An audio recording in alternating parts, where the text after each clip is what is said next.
आप सबका बहुत-बहुत शुक्रिया कि रविवार छुट्टी का दिन है और दिल्ली जैसे शहर में ये तमाम तरह के जो 5-6 दिन की जो आपाधापी होती है, उसमें बहुत सारी चीज़ें व्यवस्थित करने की ज़िम्मेदारी हम सब के ऊपर होती है।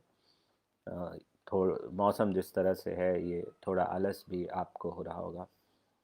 इन सब के बावजूद आप मुझसे जुड़ पा रहे हैं और अपने प्रिय कवि कुँवर नारायण को सुनना चाहते हैं। अ, बातचीत कई सिरे से की जा सकती है, बल्कि सबसे बेहतर तरीका तो ये है कि कुँवर नारायण पर किसी भी तरह से बातचीत करने के बजाय उन्हें सुना जाए।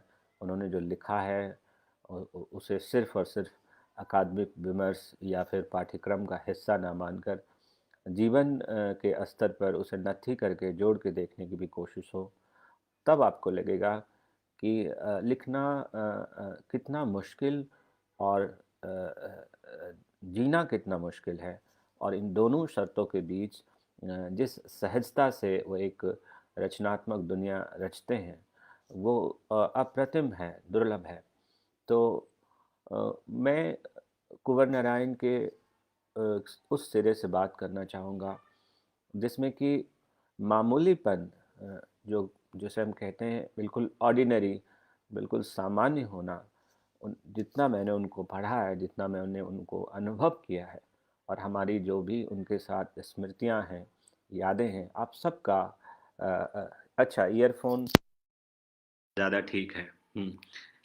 ईयरफ़ोन इसलिए लगाया था कि ये खतरा है कि पार्क में बच्चे अचानक से यदि खेलने लग जाएँ तो बाहर की आवाज़ आती हो। अमित बहुत शुक्रिया। तो कुँवर नारायण की रचनात्मक दुनिया के कई आधार और सिरे हैं, लेकिन जो मामूलीपन है मैं पाता हूँ कि उनकी रचनाओं में, उनकी जीवन दृष्टि में उस मामूलीपन को बचाए जाने की जद्दोजहद बहुत ज़्यादा है। और ये एक तरह का व्युत्क्रम है, एक तरह की बाइनरी है कि महानगरों में दिल्ली, मुंबई जैसे शहरों में हम सब अपने मामूलीपन को धीरे-धीरे घिस-घिस कर छोड़ने की कोशिश करते हैं और मामूलीपन के खित्ते से निकलकर ख़ास, विशिष्ट, सेलेब, इन्फ्लुएंसर जो कहें बनने की कोशिश में होते हैं। लेकिन जब मैं इनकी रचनाओं से गुज़रता हूँ तो मैं पाता हूँ कि ख़ास बनने से कहीं ज़्यादा मुश्किल है कि सहज ढंग से जो हमारे भीतर का मामूलीपन है, उसको बचाए रखना। तो मैं अपनी पूरी बातचीत इसी सिरे से करना चाहता हूँ, जिसमें कि हम जो ख़ास होने की खुशफ़हमी, गलतफ़हमी के साथ जीते हैं और कई सारी चीज़ें पीछे छोड़ते चले जाते हैं, जिसमें हमारी एक एक एक आदिम भावनाएँ, आदिम संवेदनाएँ भी हैं, प्रिमिटिव इमोशंस हैं। सबसे ज़्यादा हम ख़ास होने की कोशिश में अपने प्रिमिटिव इमोशंस को, हम अपने आदिम भावनाओं को, संवेदनाओं को खोते हैं और ऐसा करने के पीछे हमारे जो तर्क होते हैं, जो शब्दावली होते हैं, वो मुझे डराती हैं। प्रोफ़ेशनल होना, प्रैक्टिकल होना, व्यावहारिक होना, ये वो शब्दावली हैं जो दिल्ली जैसे शहर में मैंने हज़ारों बार सुने होंगे, लेकिन हर बार ये शब्द मुझे नए सिरे से डराते हैं। तो और बहरहाल ज़माने की हम क्या शिकवा करें, क्या निंदा करें, हम उस ज़माने की, हम उस दुनिया की बात ज़्यादा करने की कोशिश करेंगे, जिसमें कुँवर नारायण के यहाँ बचाए जाने की जो कोशिश है, बहुत ईमानदार कोशिश है और उस कोशिश से गुज़रते हुए लगता है कि हिंदुस्तान का जो एक नागरिक है, इस देश का जो एक व्यक्ति है, वो अपनी मूल प्रवृत्ति में हिंसक नहीं है। इस देश का, इस हिंदुस्तान का जो एक आम नागरिक है, अपनी मूल प्रकृति में वो सांप्रदायिक नहीं है। और मैं कोशिश करूँगा कि इस संदर्भ में कुछ उनकी उनकी पंक्तियाँ उन्होंने लिखी है, कविताएँ, उन सब का हवाला देते हुए, उन सब का पाठ करते हुए आगे की बातचीत को बढ़ाऊँ। लेकिन सबसे पहले कुमार जी उनकी जो कृति है और वो आखिरी कृति रचना रही जिसमें कि वो उसके लोकार्पण में, उसकी बातचीत में खुद शामिल हुए और अ, तकरीबन साढ़े 17 मिनट तक उन्होंने वो बातचीत की थी, जिसकी रिकॉर्डिंग मैंने की और उसके बाद कभी सार्वजनिक तौर पर मैंने कुँवर नारायण को बोलते हुए, शिरकत करते हुए नहीं देखा। कुमार जी उनका उनकी जो रचना है, उनकी जो कृति है, उसकी भूमिका छोटी सी है, लेकिन पहले पैराग्राफ से जब हम गुजरते हैं तो समझ पाते हैं कि वो जो लिख रहे थे, वो जो जी रहे थे और जो वो सोच रहे थे, उन सब से जो दुनिया बनती है वो कैसी थी, क्या कल्पना थी। एक कवि के तौर पर, एक रचनाकार के तौर पर उनकी दुनिया कैसे बनती है, कैसे वो सोचते हैं। तो क्या लिखते हैं वो कि एक महान जीवन चरित्र केवल अपने ही समय में नहीं जीता, इस जीने के दौरान अपने विचारों और चर्या से अपना एक प्रति समय या समानांतर समय भी रचता है, जो उसके पश्चात भी चिरकाल तक जीवित रहता है। बुद्ध को जितना उनके युग ने बनाया, उससे कहीं अधिक बुद्ध ने अपने युग को बनाया। यह समानांतर समय इतना दृढ़ और विशाल हो सकता है कि उसकी अपेक्षा प्रतिक्षण बीतता भौतिक समय अर्थ यथार्थ लगे। बुद्ध के विचारों का समय स्थायी है। कुछ इसी तरह संसार के महान साहित्य, कलाओं और विचारों के समयों को भी सोचा जा सकता है। जो ये प्रति समय की वो बात करते हैं, यही वो बात है जो किसी भी रचनाकार को, किसी भी लेखक को, जो सांसारिकता है, जो रोज़मर्रा की ज़िंदगी है, जो आपाधापी है, उससे अलग करती है। और अलग करने के साथ वो धीरे धीरे प्रत्येक उस व्यक्ति को, प्रत्येक उस नागरिक को, प्रत्येक उस जीव को उसका साधारणीकरण करने की कोशिश करती है। यानी कि कुंवर नारायण चिंतन और लेखन के स्तर पर जिस प्रति समय की बात करते हैं, उनकी पूरी कोशिश उनकी रचनाओं में है कि यह प्रति समय उस प्रत्येक मामूली व्यक्ति में शामिल हो, जो जो दुनियावी, जो जो जो सांसारिक पेचों में जीते हुए कई बार उलझ जाता है। और ये जो अटूट आस्था है मामूलीपन के प्रति, रोजमर्रा का जीवन जीते हुए लोगों के प्रति, वो अद्भुत है, वो दुर्लभ है। इसलिए मैं बार बार जोर देकर कहने की कोशिश कर रहा हूँ कि उनकी रचनाओं में जो ये मामूलीपन है, दरअसल यही उन्हें अलग और विशिष्ट बनाती है। इन इन माम इस मामूलीपन में, इस मामूली जीव में कहीं भी किसी तरह का कोई अतिरिक्त ठप्पा नहीं है। जरूरी नहीं कि वो एक मजदूर होकर ही ऐसा जीवन जीता हो, जरूरी नहीं कि वो एक किसान होकर ही ऐसा जीवन जीता हो, यह भी जरूरी नहीं है कि उसे हास्य के समाज के साथ जोड़कर देखना अनिवार्य हो। वो प्रत्येक व्यक्ति जो रोजमर्रा के जीवन में कुछ काम करता हो, कुछ काम करने को उसे पैसे मिलते हो, कुछ को कम मिलते हो, कुछ को न के बराबर मिलते हो, लेकिन जो रोज का जीवन जी रहा है वो मामूली है और उसके संघर्ष अपने हैं। और ये जो आस्था है, ये जो भरोसा है, वो उनकी पूरी कविताओं में दिखाई देती है। तो मैं उनकी एक कविता मौजूदा जो दौर है, मौजूदा जो हालात है, उसको ध्यान में रखते हुए पढ़ना चाहूँगा और उसके बाद हम इस बातचीत को आगे बढ़ाएंगे। बीच बीच में आप मुझे रोकते टोकते रहेंगे जहाँ मैं इधर उधर हो जाऊँ, या फिर मैं जो कह पा रहा हूँ वो आप तक बहुत साफ शब्दों में नहीं जा पा रहा हो, तो मुझे अच्छा लगेगा। बस ये अपील है कि ये ऑनलाइन क्लास जैसी बात ना लगे कि मैं बस बोलता चला जाऊं और मुझे पता ही ना चले कि मैं जिनके लिए बोल रहा हूं उन तक बात कैसे जा रही है, जा भी पा रही है या नहीं। तो उनका काव्य संग्रह है इन दिनों, और इन दिनों की एक बहुत ही लोकप्रिय कविता जो मैं बार बार पढ़ता हूँ और बार बार उसका जिक्र करता रहता हूँ। एक एक अजीब सी मुश्किल, एक अजीब सी मुश्किल में हूँ इन दिनों, मेरी भरपूर नफरत करने की ताकत दिनों दिन क्षीण पड़ती जा रही। अंग्रेजों से नफरत करना चाहता, जिन्होंने 2 सदी हम पर राज किया, तो शेक्सपियर आड़े आ जाते, जिनके ऊपर न जाने कितने एहसान हैं। मुसलमानों से नफरत करने चलता, तो सामने गालिब आकर खड़े हो जाते। अब आप ही बताइए, किसी की चलती है उनके सामने। सिखों से नफरत करना चाहता, तो गुरु नानक आंखों में छा जाते और सिर अपने आप झुक जाता। और ये कंबन त्यागराज मुत्तुस्वामी लाख समझाता अपने को कि ये मेरे नहीं हैं, ये दूर कहीं दक्षिण के हैं, पर मन है कि मानता ही नहीं।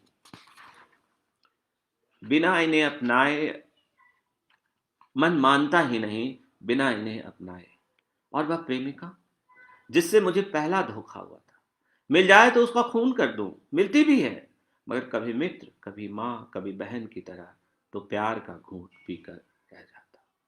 हर समय पागलों की तरह भटकता रहता कि कहीं कोई ऐसा मिल जाए जिससे भरपूर नफरत करके अपना जी हल्का कर लूं।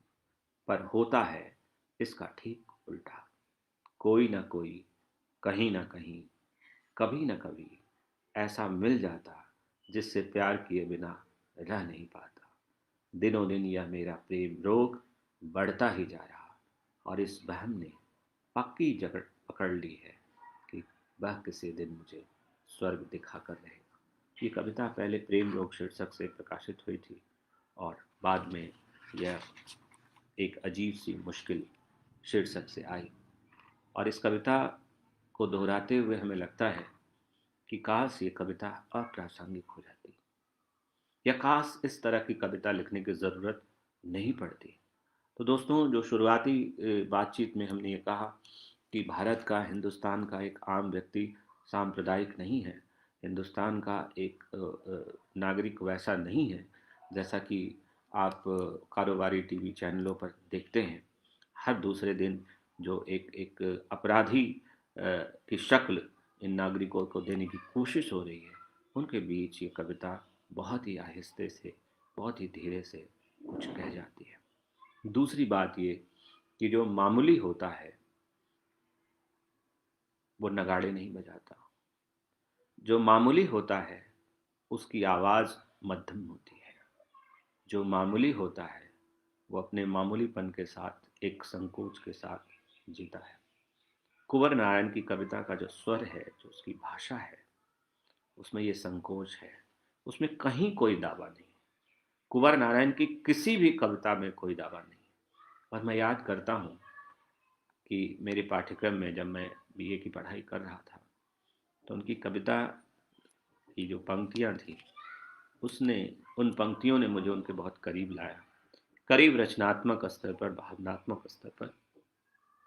और वो पंक्तियाँ थी, या तो अ ब स की तरह जीना है, या सुकरात की तरह जहर पीना है।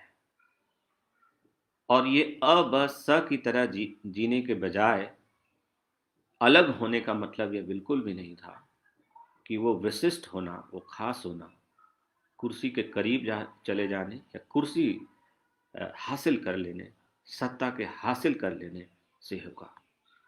कुंवर नारायण की कविता जितनी सत्ता को चुनौती देती है, उतनी ही सत्ता से समान दूरी के साथ खड़ी होती है। और कहीं भी सत्ता के हासिल कर लेने में विजेता का भाव नहीं है। उनकी कविताएं विजेता के भाव से मुक्त कविताएं हैं।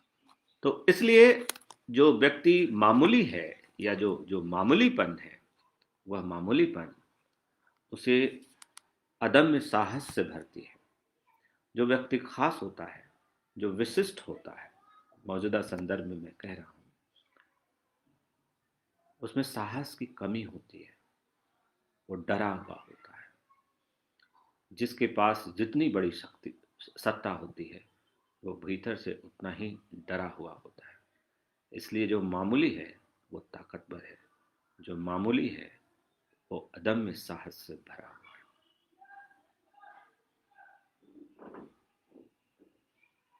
इसलिए जब भी आप इन कविताओं से गुजरते हैं, इन्हें पढ़ते हैं, तो आपको लगता है आप अपने ही जीवन को दोहरा रहे हैं। और जहाँ जहाँ इसकी इसकी सिलाई उघड़ गई है, यानी एक मामूली जिंदगी की जो सिलाई उघड़ गई है, ये कविताएं उस उघड़ी हुई सिलाई पर आपकी पकड़ बनाती है और आपको दुरुस्त करने और बेहतर करने की बात करती है। एक दूसरी कविता मैं पढ़ना चाहूँगा इसी क्रम में, और वो ये,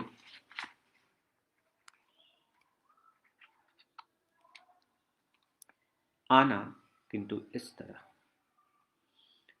आना किंतु इस तरह कि अब की पहचान में ना आना, जैसे तुम नहीं तुम्हारी जगह एक धुंध, एक कुहासा, डूबते सूरज की धूसर रोशनी को ओढ़े हुए आना, जबकि समय बहुत कम हो और अनंत पड़ा हो पाने को, मुझे बेहद जल्दी हो जाने, कहीं जाने की, और एक अजनबी रास्ता बेताब हो मुझे ले जाने को। उस वक्त आना ऐसे कि लगे किसी के द्वार खटखटाया कोई ना हो, पर लगे कि कोई आया, इतना आत्मीय, इतना अशरीर, जैसे हवा का एक झोंका, और उसमें मुझ में समा कर निकल जाना, जैसे निकल गई एक पूरी उम्र। तो एक जो संकोच है, जो एक सहजता है अपनी मामूलीपन को लिए हुए, यही इनकी कविताओं को मैं जब गुजरता हूँ तो महसूस कर पाता हूँ। और हम खास होने की कोशिश में, हम विशिष्ट होने की कोशिश में, हम प्रभावशाली होने की कोशिश में जो चीज़ें खोते हैं, दोस्तों, सबसे बड़ी चीज़ है हमारा मामूलीपन का होना। हम कहीं नहीं खा लेते, हम कुछ भी नहीं पहन लेते, हम कहीं भी नहीं रात में रुक जाते, हम किसी से भी मुस्कुराकर बात नहीं कर लेते। हम किससे मुस्कुराएंगे, ये हमारे लिए चयन का प्रश्न है। हम क्या खाएंगे, ये हमारे लिए स्टेटस का सवाल है। हम क्या बोलेंगे, ये हमारे लिए अहम की तुष्टि का सवाल है। हम क्या सुनना पसंद करेंगे, ये हमारे ईगो की खुराक है। और धीरे धीरे अगर आप इसकी सूची बनाते चले जाएं तो आप पाएंगे कि दरअसल आप हाड़ मांस के स्तर पर मनुष्य की संज्ञा पाते हुए जीव विज्ञान में मनुष्य के रूप में परिभाषित किए जाने के बावजूद आप मनुष्यता से बहुत दूर हैं, क्योंकि आपकी जिंदगी के हर उस मोड़ पर टर्म्स एंड कंडीशन अप्लाई लिखा हुआ है, जिसके फॉन्ट बहुत छोटे हैं। वो फॉन्ट दिखाई नहीं देते, कोने में लगा हुआ स्टार भी नहीं दिखाई देता, लेकिन हम हर जिंदगी के छोटे से लेकर बड़े फैसले इस स्टार लगे टर्म्स एंड कंडीशंस के साथ करते हैं। और इसीलिए हमारा खाना, हमारा बोलना, हमारा सोना, हमारा जीना, हमारा पहनना, ये सब के सब इतने उलझे हुए हैं खास बनने की कोशिश में, कि हमारा मामूलीपन हमसे बहुत पीछे छूट जाता है। याद कीजिए आप, सेलिब्रिटी के लिए जो लिखा जाता है अखबारों में, पत्रिकाओं में, लाइफस्टाइल मैगजीन्स जो छपते हैं कि फलां स्टार ने ढाबे पर खा लिया। एक लक्ष्मण फास्ट फूड ढाबा है कुतुबिन इंडस्ट्रियल एरिया में। मैं भी पिछले दिनों उस पर गया था, वहाँ गया था। उसकी सिर्फ और सिर्फ खास बात या यूएसपी कहें वो ये कि रणबीर कपूर वहाँ एक बार आए थे और उन्होंने वहाँ कोई कीमा पराठा या कुछ पराठे खाए थे। तो अब जो आप खाने जा रहे हैं या खाते हैं, उसमें ये एक टैग लग गया है, एक नत्थी हो गई है। कुंवर नारायण इस तरह के हर छोटी बड़ी ज़िंदगी के मकाम पर, हर छोटी बड़ी ज़िंदगी के मोड़ पर जो टर्म्स एंड कंडीशंस लगे हुए हैं, उसको बहुत आहिस्ते से, धीरे से हटा देते हैं। और हटा देने में कोई आक्रामकता नहीं है। कुंवर नारायण की किसी भी कविता में कोई आक्रामकता नहीं है। कुंवर नारायण की किसी भी कविता में बयानबाजी नहीं है। वो उद्धरण और उद्घोष की कविता नहीं है, वो अनुभूति और सहजता की अभिव्यक्ति की कविताएं हैं। इसलिए जब वो हटाने का काम करते हैं, जो वो अलग करने का काम करते हैं, उसमें वो मुलायमियत है जो ऐसे ही है कि आपका कोई बहुत प्रिय, आपके बहुत किसी अपने की साड़ी पर, शर्ट पर कोई कीड़ा, कोई पतंगा रेंगता है और हम बहुत आहिस्ते से, बहुत प्यार से उसे हटाते हैं। तुम्हारी साड़ी पर कुछ रेंग रहा है। तो ये जो केयरिंग है, ये जो ख्याल रखना है, ये ख्याल इनकी कविताओं में शब्दों के जरिए बयान हुआ है। और जब आप इन कविताओं से गुजरते हैं तो दरअसल आप एक तरीका, आप एक सलीका सीख पाते हैं कि अपने मामूलीपन के साथ जीते हुए हम कितनी असाधारण दुनिया रच सकते हैं। और इसलिए इन कविताओं में, एक पूरी पूरी जीवन शैली रचती और बसती है। तो दोस्तों, हम इस बातचीत को साहित्यिक दुनिया के साथ, इनकी रचनात्मक दुनिया के साथ आगे बढ़ाएंगे, लेकिन उनके साथ की एक याद मुझे आती है और उसका जिक्र मैं आपसे करूं। उसके बाद हम कुछ और कविताएं और कुछ बातें करते जाएंगे। अपूर्व, बीच बीच में मैं बोल नहीं पा रहा हूँ, मेरा मेरा गला भर जा रहा है। और मैं बहुत आभार व्यक्त करता हूँ हर बार उस आयोजक का जो मुझे कुंवर नारायण पर कुछ कहने के लिए कहते हैं और बोलते हैं।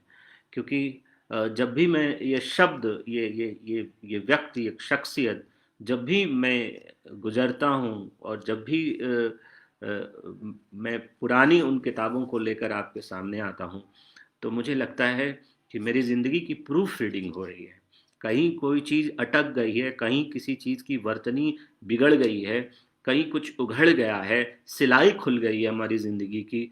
तो ये वो शख्सियत हैं जो मेरी इस खुली हुई सिलाई को, उघड़न को प्रूफ रीडिंग करते हैं, वर्तनी को ठीक करते हैं। इसलिए मैं आयोजकों का फिर से आभार व्यक्त करता हूँ। और पहले भी मैंने आपके कहने पर, आप दूसरे मेरे दोस्तों को कहने पर जो मैंने बातें की हैं कुंवर नारायण की, ये वही बातें हैं। क्योंकि लिखा उन्होंने बहुत व्यापक और विस्तृत है, लेकिन उस विस्तृत लेखन और उसकी व्यापकता में जो चीज़ें मैं नज़दीक से देख पाता हूँ, उसमें बार बार अपील है, बार बार एक आग्रह है, बहुत आहिस्ते से अपनी ज़िंदगी के उस मामूलीपन के बचाने की। तो वो वाक़या इस तरह से है और वो मेरी बहुत ही गाढ़ी गहरी स्मृति है।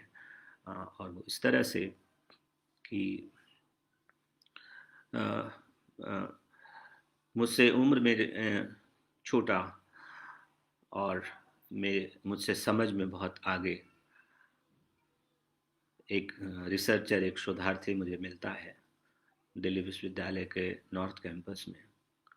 और वो मुझसे कहता है कि मैं अक्सर कुंवर नारायण जी से मिलता हूँ, मैं उन पर शोध कार्य कर रहा हूँ। और मैं उस शोधार्थी को बहुत गौर से देखता हूँ। आप कहिए कि मैं आकलन करता हूँ, ठीक उसी तरह जैसे शोरूम में हमारा आकलन सेल्समैन करते हैं। जब मैं जूते दिखाने कहता हूँ तो पहले मेरी घड़ी और चश्मे और शर्ट और पजामे के ब्रांड को निहारते हैं। मैंने उसी घटियापन की तरह, उसी घटियापन अंदाज में उस रिसर्चर को देखता हूँ और पूछता हूँ कि तुम सच में कुंवर नारायण से मिलते हो? कहता है हाँ। मैंने कहा मैं अगर मिलना चाहूँ तो आप चलिए मेरे साथ। लेकिन ये आत्मस्वीकृति कहें, मैं कुंवर नारायण जी के घर जाने, उसके साथ जाने से मिलने से पहले मैं उससे कई बार मिलना चाहता हूँ, जो ये कहता है कि मैं कुंवर नारायण जी के पास अक्सर जाता हूँ। और कई बहानों के साथ मैं उससे मिलता हूँ और मैं बहुत बारीकी से ऑब्जर्व करता हूँ दिल्ली विश्वविद्यालय के नॉर्थ कैंपस में, मानसरोवर हॉस्टल में जहाँ वो रहता था उन दिनों, सीआई में, हिंदू कॉलेज के सामने 6-7 मुलाकात में उससे करता हूँ।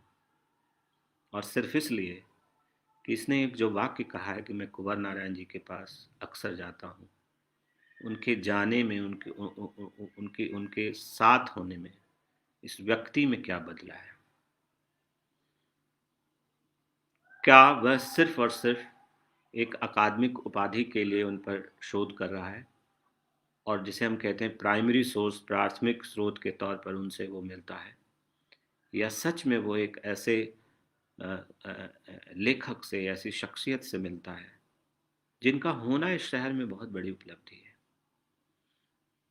दोस्तों, 6-7 बार मैं जब उससे मिलता हूँ, बहुत शुक्रिया उदय भानु, आप सुन रहे हैं हमें, मैं देखता हूँ कि उस रिसर्चर में भीतर तक कुंवर नारायण धसे हुए हैं। उसके कहने के अंदाज में, उसके बात करने के अंदाज में, उसके सोचने के तरीके में वही सहजता है, वही तरलता है, वही आत्मीयता है। जबकि विश्वविद्यालय के फार्मूले से हम दोनों एक दूसरे के विपरीत बैठते हैं। और तब मुझे लगता है कि इसने ये जो वाक्य कहा कि मैं उनसे अक्सर मिलता हूँ, उसके मिलने में, उसके व्यक्तित्व में ये बात शामिल है कि हाँ, वो उनसे मिलता है। इसलिए किसी से मिलना सिर्फ मिलना नहीं होता, किसी से को जानना सिर्फ परिचय नहीं होता, बल्कि किसी से मिलना और किसी को जानना उसके व्यक्तित्व के कुछ पहलुओं को आत्मसात कर लेना होता है। वो बहुत प्यारा है। और इस बात की क्रेडिट मैं देता हूँ उसे कि उसने मुझे, बहुत शुक्रिया राहुल, उसने मुझे कुंवर नारायण से मिलवाया। दोस्तों, जब मैं सीआर पार्क जाता हूँ तो दरअसल मैं कलकत्ता में होता हूँ, और सीआर पार्क की पूरी आबो हवा मुझे कलकत्ता का एहसास कराती है। मैं उनके लिए कुछ ले जाना चाहता था, लेकिन ना तो उतना वक्त था, ना तो मुझे मैं इस बात से, इस सिरे से बहुत सोच पा रहा था कि क्या ले जाना सही होगा। मैं कलकत्ता में था, मैं सीआर पार्क में था, इसलिए मैंने रजनीगंधा के फूल लिए।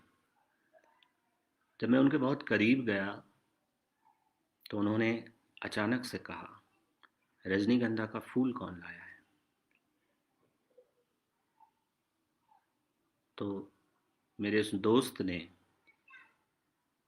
जो कुंवर नारायण से मुझे मिलवाने लाया था, जिसके पहले मैं उससे कई बार मिलना चाहता था, उसने बताया कि विनीत लाए हैं। उन्होंने कहा, तुम बंगाल से हो? मैंने कहा, नहीं सर, मैं बंगाल से नहीं हूँ, लेकिन इस पूरे इलाके का असर मुझे कलकत्ता के होने का एहसास कराता है।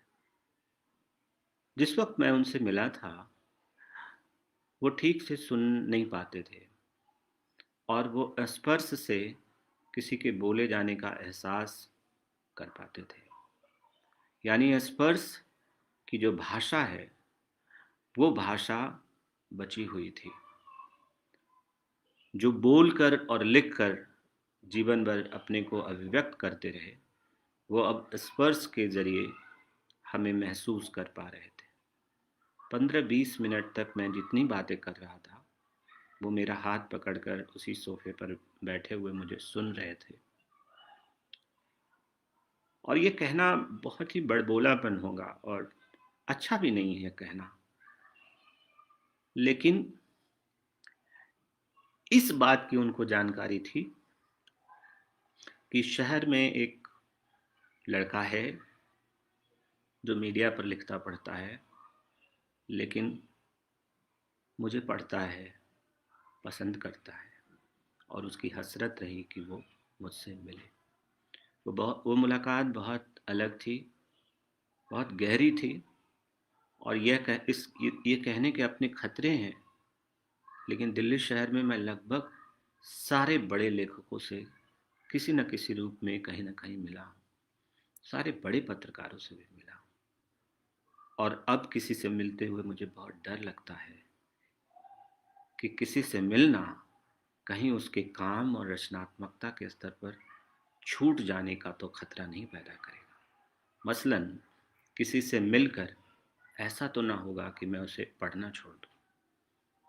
किसी से आमने सामने बात करने पर ऐसा तो ना होगा कि हम उनकी किताबों को हाथ लगाना छोड़ दें। लेकिन दोस्तों, ये बड़ी खुशकिस्मती है और ये बड़ी दुर्लभ बात है कि कुंवर नारायण से एक बार मिलने के बाद दोबारा भी मिलने का मन होता रहा, तिबारा भी मिलने का मन होता रहा। हम दूसरी बार मिले, तीसरी बार मिलने की नियति नहीं थी, और मेरी मुलाकात के कुछ ही दिनों बाद वो हमारे बीच से चले गए। दूसरी मुलाकात थी जब कुमार जी किताब आई थी भारतीय ज्ञानपीठ से, और उस दिन उन पर बनाई गई एक छोटी सी फिल्म भी दिखाई गई थी। उसी में उन्होंने 17 साढ़े 17 मिनट अपना वक्तव्य भी दिया था, और उस वक्तव्य में वो प्रति समय की बात करते हैं। एक ऐसा समय जो रचनाकार या लेखक रचता है, और वो समय उस रचनाकार से भी बहुत बृहद, बहुत बड़ा होता है। उसका आकार इतना बड़ा होता है, उसकी सघनता इतनी अधिक होती है कि उसमें वो हर व्यक्ति, वो हर मामूली व्यक्ति समा चला जाता है, जो आर्थिक स्तर पर, सामुदायिक स्तर पर, संसाधन के स्तर पर दुत्कारा जाता है, धिक्कारा जाता है, बेइज्जत और अपमानित किया जाता है। पता नहीं ये कहना सही होगा या गलत, लेकिन कुंवर नारायण की कविताएं हर उस मामूली व्यक्ति की शरण स्थली है, जो सत्ता से, जो प्रशासन से, जो व्यवस्था से निकाल दिए गए हैं, धुतकार दिए गए, धकिया दिए गए।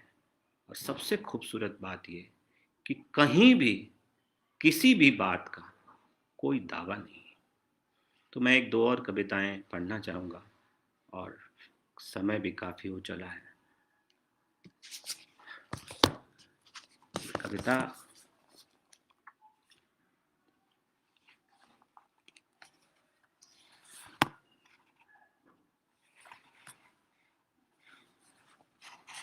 का शीर्षक है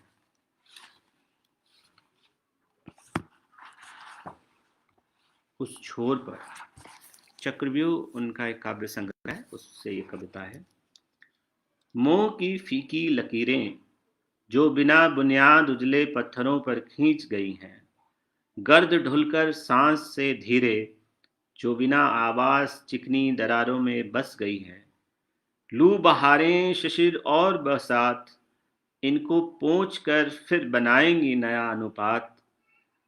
अणुओं का परस्पर हम तुम और वे सभी भूगर्भ में छिप जाएंगे, कहीं गति में दबे हम बस चिन्ह ही रह जाएंगे। प्यार के मेरे तुम्हारे बोल चुप भाषा बनेंगे प्रागैतिहासिक अमानव की।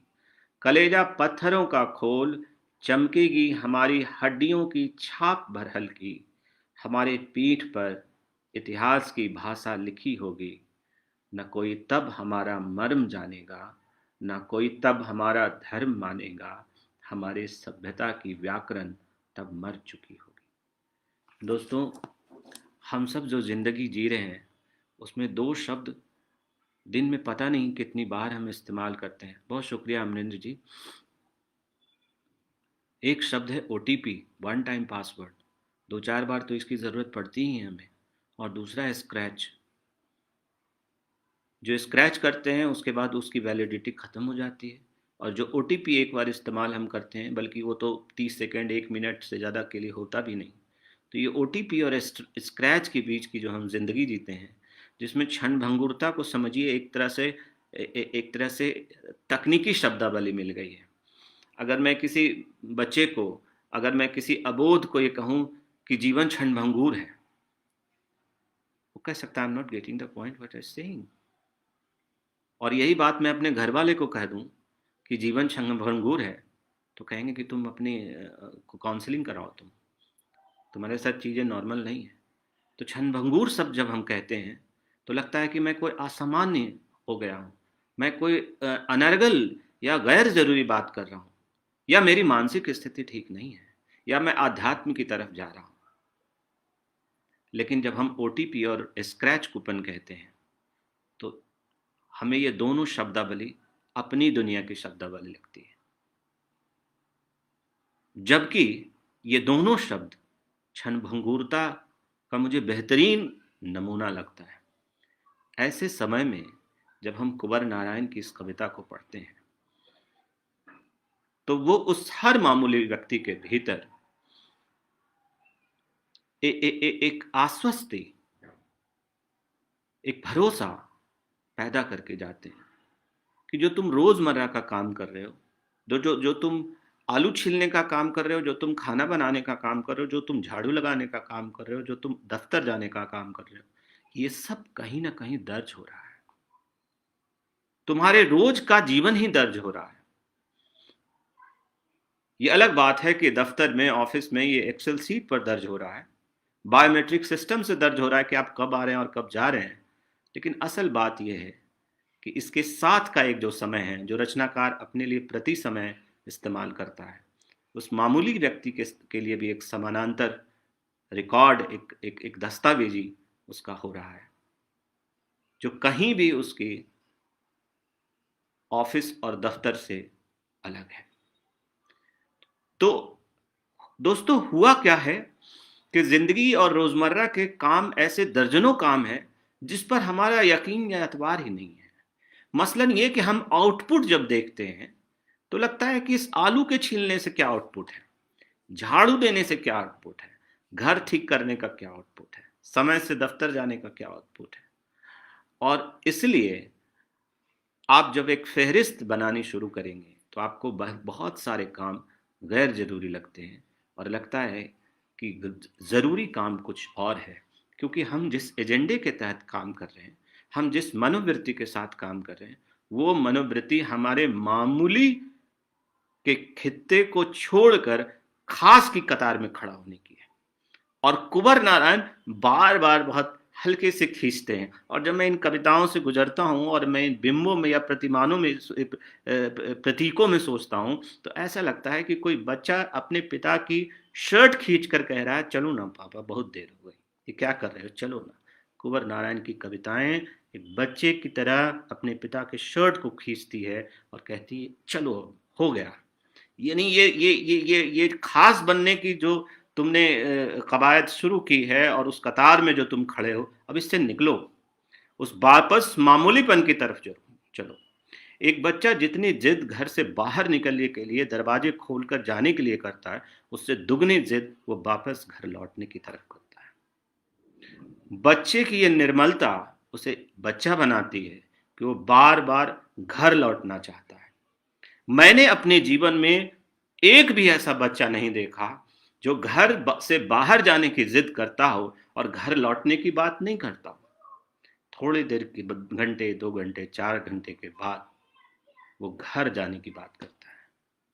ये अलग बात है कि उस घर में आगे वो नानी जोड़ दे, ये अलग बात है कि उस घर में आगे वो मासी जोड़ दे, यह अलग बात है कि उस घर के आगे वो दादी जोड़ दे, लेकिन घर लौटना उसका केंद्रीय केंद्रीय प्रवृत्ति है, मूल प्रवृत्ति है। और इसलिए कुंवर नारायण की कविताएं हमें बार बार लौटने की तरफ, लौटना शब्द बार बार आता है, और वो लौटना उस मामूलीपन की तरफ लौटना है जिसके कारण हमारे भीतर बहुत सारी चीजें बच जाती है। हमारे भीतर की वो मनुष्यता बच जाती है, वो संवेदना बच जाती है, वो तरलता बच जाती है, जिसके कारण शब्द, कविता और लिखी गई जो अभिव्यक्ति है वो कबाड़ होने से रह जाती है। तो आखिरी एक कविता मैं पढ़ना चाहूँगा और उसके बाद फिर हम इस बातचीत को यहीं रोकेंगे।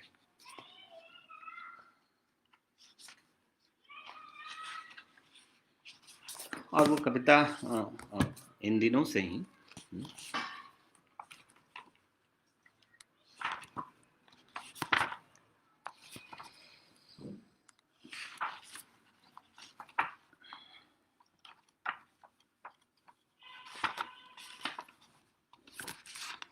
आजकल, कविता का शीर्षक है बाजारों की तरफ। आजकल अपना ज़्यादा समय अपने ही साथ बिताता हूँ। ऐसा नहीं है कि उस समय भी दूसरे नहीं होते मेरे साथ, मेरी यादों में या मेरी चिंताओं में या मेरे सपनों में वे आमंत्रित होते हैं, इसलिए अधिक प्रिय और अत्यधिक अपने। वे जब तक मैं चाहूँ साथ रहते और मुझे अनमना देखकर चुपचाप कहीं और चले जाते। कभी कभी टहलते हुए निकल जाता हूँ बाजारों की तरफ भी, नहीं कुछ खरीदने के लिए नहीं, सिर्फ देखने के लिए कि इन दिनों क्या बिक रहा है, किस दाम, फैशन में क्या है आजकल। वैसे सच तो यह है कि मेरे लिए बाजार एक ऐसी जगह है जहाँ मैंने हमेशा पाया है एक ऐसा अकेलापन जैसा मुझे बड़े बड़े जंगलों में भी नहीं मिला, और एक खुशी कुछ कुछ सुकरात की तरह कि इतनी ढेर सी चीज़ें जिनकी मुझे कोई ज़रूरत नहीं है। बहुत बहुत शुक्रिया। आप सबका सुनने के लिए। और मेरी तरफ से मुझे जो कहना था, मुझे जो आपको सुनाना था, मुझे जो अपनी बातें साझा करनी थी, वो यही। लेकिन एक और स्मृति मैं इसमें जोड़ दूं, और वो स्मृति, वो याद मुझे बहुत भीतर तक छूती है। कुंवर नारायण जी का मृत शरीर शमशान घाट लाया गया था, और मैं अपनी ज़िंदगी के एक बहुत ही बेहद करीब इंसान से बातचीत कर रहा था, जिसमें वो पूछ रहे थे कि तुम आ रहे हो। मैंने कहा हाँ मैं आ रहा हूँ। तो मुझे तुमसे एक बहुत ज़रूरी बात करनी है, और ज़रूरी बात सिर्फ नहीं करनी है, बल्कि तुम्हें उस पर बहुत निर्ममता से राय भी देनी है। मैंने कहा आइए। दोस्तों, जब मैं पहुंचा तो जो जिनके बारे में मैं बात कर रहा हूँ, जो मेरे ज़िंदगी के बेहद करीब हैं, वो पहले से मौजूद थे, और उनकी बेचैनी एक समानांतर स्तर की थी। एक तरफ वो कुंवर नारायण जी के जाने से आहत थे, विवल थे, दुखी थे, और यह जानकर कि मैं उन्हें बहुत पसंद करता हूँ, और दूसरी तरफ उनकी खुद की बेचैनी थी, जिस सिलसिले में वो मुझसे मिलना चाहते थे। मैं जब पहुंचा तो कुंवर नारायण की चिता जल रही थी, आग की लपटें उठ रही थी, और वो इंसान मेरे सामने खड़ा होकर उस चिता के सामने ये कह रहा था कि मेरे पास ये ऑफ़र है, मुझे क्या करना चाहिए।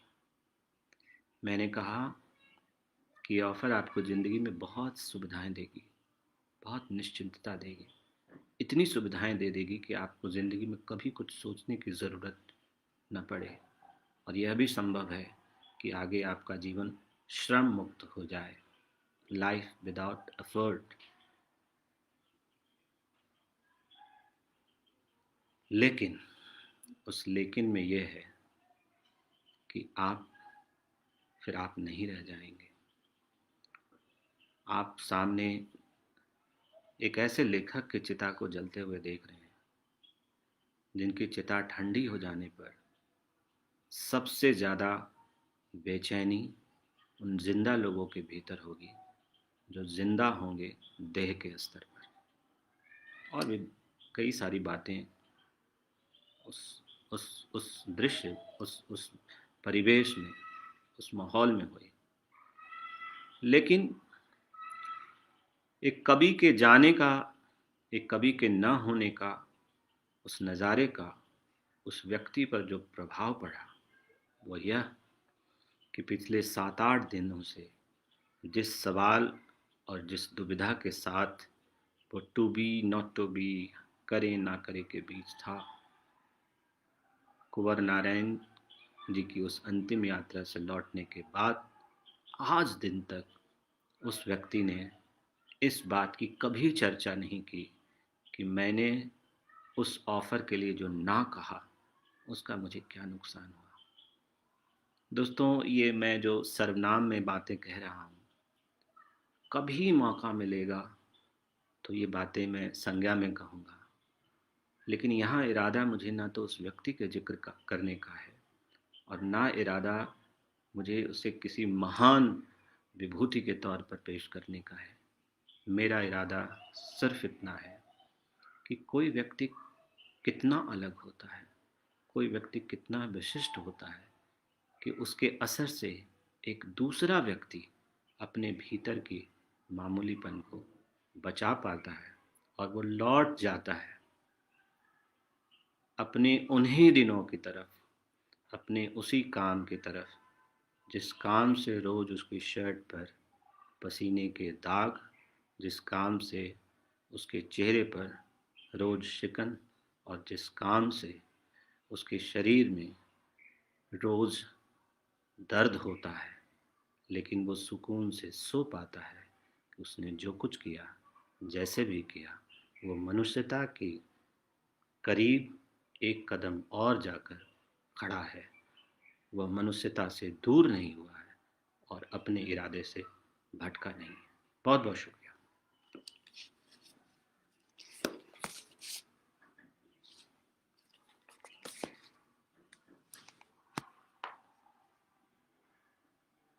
आप लोग कुछ टिप्पणी करना चाहें, कुछ कहना चाहें?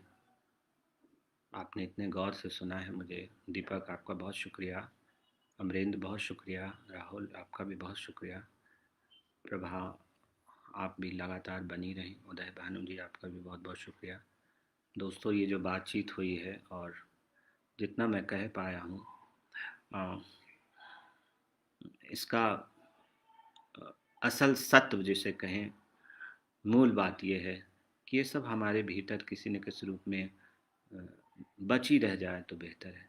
अनिल सर, बहुत बहुत शुक्रिया आपका। तो आयोजक की इजाज़त हो जन सुलभ पुस्तकालय का, तो हम लोग यहीं पर इसे रोकते हैं। और ये बातचीत जैसी भी लगी होगी, ज़्यादातर क्या है, पूरी तरह एक तरफ़ा बातचीत थी, जो कि मैं आमतौर पर पसंद नहीं करता हूँ। लेकिन ये मौका भी ऐसा नहीं था कि इसमें बहुत ज़्यादा अ, सवाल जवाब और उस तरह की गर्मा-गर्मी बने। तो यदि आयोजक की इजाज़त हो तो हम इस बातचीत को यहीं रोकते हैं। हुँ?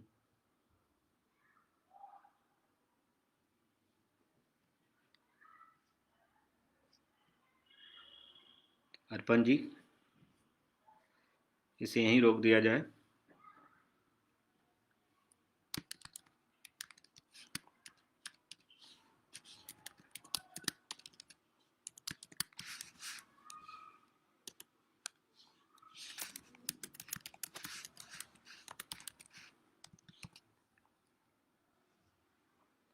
जी, आप सबका फिर से बहुत-बहुत शुक्रिया।